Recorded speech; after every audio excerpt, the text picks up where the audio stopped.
ऐसी जगह आकर के अपने कार्यकर्ता नेताओं से मिलने के बाद मुझे पूरा भरोसा है कि जो समाजवादी सिद्धांत है कि गंगा जमनी तहजीब, जो भाईचारा, जो आपसी प्रेम है, उसको वापस लौटाने के लिए समाजवादी लोग लगातार काम करते रहेंगे। और मुझे उम्मीद है कि देवबंद ही नहीं बल्कि सहारनपुर और आसपास आने वाले समय में भारतीय जनता पार्टी को हटाने का काम करेंगे। सर, 65 को लेकर आपने संकेत दिए हैं 65 सीटों पर लड़ने के लिए, 15 सिर्फ आप गठबंधन को देना चाहिए। क्या लगता है कि गठबंधन संतुष्ट हो पाएगा? अभी तक जितने भी गठबंधन समाजवादी पार्टी ने किए हैं, समाजवादी पार्टी की कोशिश रही है कि गठबंधन के सहयोगी दलों का पूरा सम्मान किया जाए।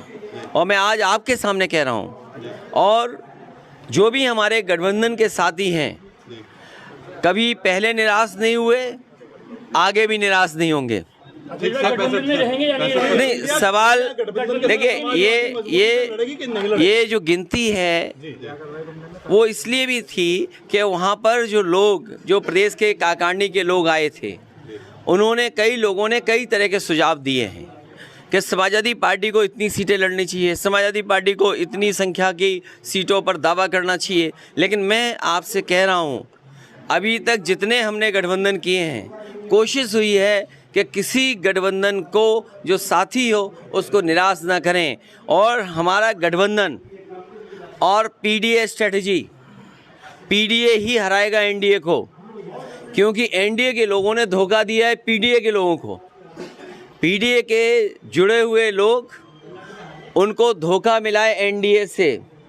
आज पिछड़े, दलित, अल्पसंख्यक, मुसलमान भाई सबसे ज़्यादा पीड़ित हैं और सबसे ज़्यादा न्याय हुआ उनके साथ। अगर कोई न्याय दिलाएगा तो यही गठबंधन पीडीए मिलकर के आगे बढ़ेगा। एमपी में साथ मिलकर नहीं लड़ रहे हैं कांग्रेस के, सरकार खंडन अखिलेश जी क्या कहेंगे? देखिए, जो मध्य प्रदेश में बात ख़त्म हो गई है, उस बात को हम लोग ना उठाएं।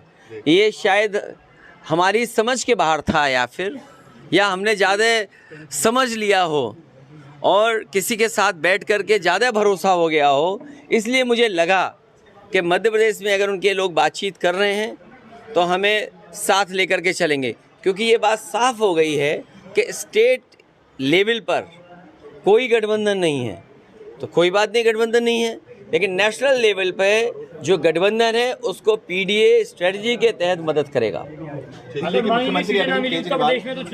देखिए, अरविंद केजरीवाल जी हों या आदरणीय मोहम्मद आजम खान साहब हों या समाजवादी पार्टी के और विधायक हों, ये हमारे साथी जो खड़े हमारे साथ हैं, अगर जनता की आवाज़ उठाएं तो इन पे मुकदमा लग जाएगा, और लग गए होंगे न जाने कितने।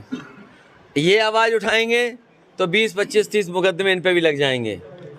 अरविंद केजरीवाल हों या आदरणीय आजम खान साहब का परिवार हो, ये सब इसलिए परेशान किए जा रहे हैं क्योंकि बीजेपी को ये लगता है कि ये ताकत बन करके उभरेंगे।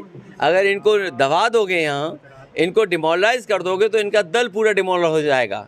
लेकिन हमें भरोसा जनता पर है, हमें भरोसा न्यायालय पे है कि एक दिन उन्हें न्याय ज़रूर मिलेगा। सर, आजम खान साहब के मामले पे एक चीज़ फैलाई जा रही है कि समाजवादी पार्टी मदद नहीं कर रही है, कांग्रेस मदद कर रही है। मैं आपसे कह रहा हूँ कि समाजवादी पार्टी पूरी मदद कर रही है, और कभी भी किसी की, जब किसी के ऊपर किसी तरह का संकट हो, ये मेरे लिए नहीं, जो लोग संकट में किसी का लाभ उठाना चाहते हैं उनसे बड़ा दुश्मन कोई नहीं हो सकता।